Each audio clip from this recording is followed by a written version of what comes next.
Comme il parlait encore, des gens arrivent de la maison de Jaïr, le chef de synagogue, pour dire à celui-ci, ta fille vient de mourir.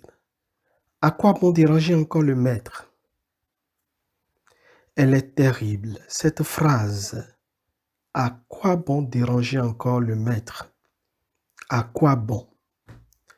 Cette phrase est vraiment terrible parce que saturée de désespoir, de détresse, de désolation, de résignation.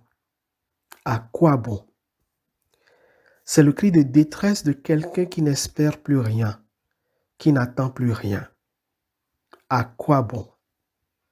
Cette phrase dit un tragique sentiment d'impuissance, d'abattement face à des situations limites de la vie où on se sent défait, démuni, perdu, sans défense, sans armes. Je ne puis m'empêcher de penser à tous ceux et à toutes celles qui en ce moment traversent des situations où la tentation est grande de jeter l'éponge, de baisser les bras pour s'installer dans ce tragique sentiment du à quoi bon.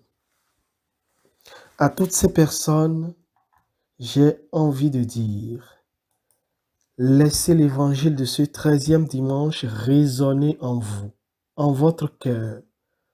Car en fait, et c'est cela la force de l'évangile de ce dimanche, il n'y a pas de situation désespérée, il n'y a que des gens qui perdent espoir. Et face à chaque personne sur le point de perdre ou ayant perdu l'espoir, Jésus se fait proche et dit, ne crains pas, crois seulement. Au désespoir, Jésus oppose la force de la foi qui permet de continuer à avancer malgré les pleurs, malgré la défaite, malgré la souffrance, malgré ce qu'on ne comprend pas.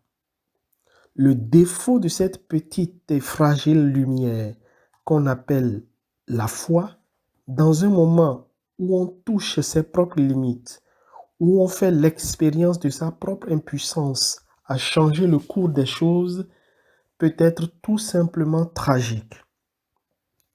Que cette foi soit bien affirmée, solide, ouvertement proclamée comme celle de Jaïr, le chef de la synagogue, ou qu'elle soit balbutiante, tâtonnante, anonyme et même superstitieuse comme celle de la femme atteinte d'hémorragie chronique, peu importe.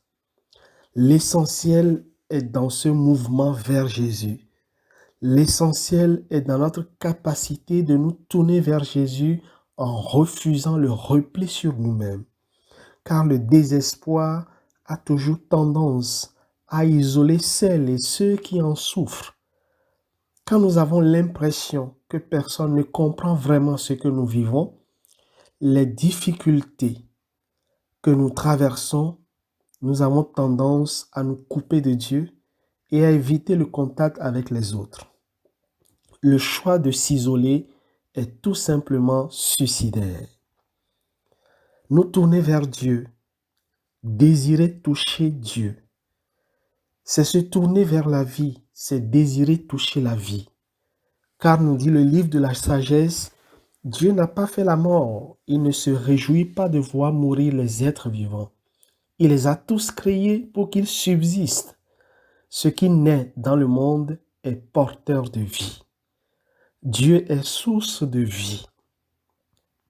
Nous sommes tous et toutes confrontés à nos souffrances physiques, à nos blessures psychologiques, à nos faiblesses morales. Nos vies sont marquées de fragilité. Mais nos manques, nos faiblesses, nos vides, nos souffrances devraient nous pousser vers Dieu qui est vie et dont le cœur est amour.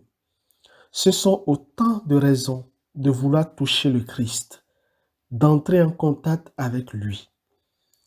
Il ne fera pas nécessairement disparaître toutes nos maladies et tous nos fauteuils roulants, mais il a le pouvoir d'apaiser nos angoisses, de raviver notre espérance. Et tant qu'il y a de l'espérance, il y a de la vie. Rappelons-nous souvent qu'en pleurant trop, d'avoir perdu le soleil, le risque est grand que les larmes nous empêchent de voir les étoiles. Fais que je marche, Seigneur, aussi dur que soit le chemin. Je veux te suivre jusqu'à la croix. Viens me prendre par la main. Amen.